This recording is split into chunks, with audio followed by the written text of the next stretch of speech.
History has always taught us that any organization, particularly that of the United States, and most especially the United States Navy, must be prepared, ready, and above all must have a clear sense of mission. As organizations of human beings, in order for us truly to be ready and prepared, we must have this understanding of mission. I always like to break down the mission of the United States Navy into four principal parts. The first is our contribution to the nation's strategic second strike nuclear capability. The remaining three are conventional missions: sea control, projection of power, and overseas presence. SITREP has, I hope, served to indicate to you the very great importance of the Navy's mission and the tremendous responsibility which it places on all those who serve. You've seen a great deal about our new plans for new weapon systems, and yet it very literally is true that none of these systems can be brought into place to help the Navy carry out its mission without the men and women who have dedicated themselves to the service of the United States Navy.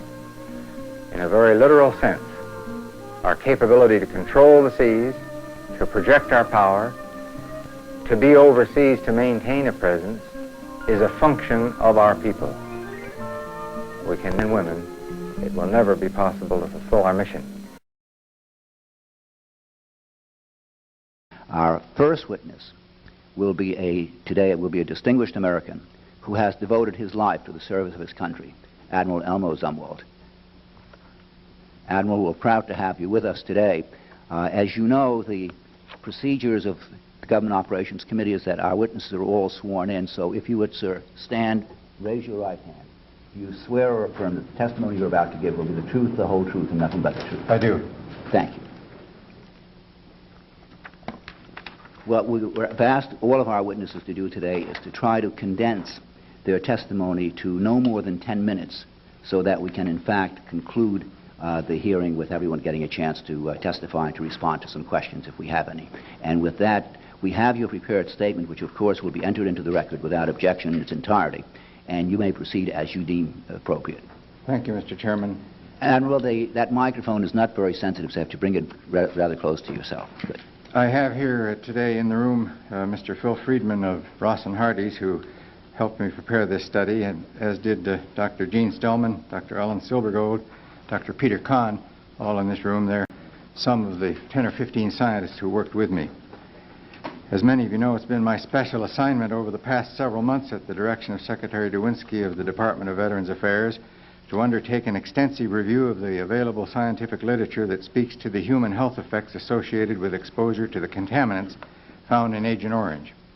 In a report filed with the Secretary on May 5, 1990, a copy of which I am submitting for the record of these proceedings, I set forth in some detail, A, the results of my assessment of the health impacts that credited medical and scientific studies are indicating can be linked to exposures to dioxin contaminants found in Agent Orange, B, the probable association of those exposures with cancers and other debilitating illnesses, including birth defects, and C, how the weight of studied literature required the conclusion that a significant number of adverse health effects suffered by Vietnam veterans are more likely than not associated with service-related exposure to Agent Orange.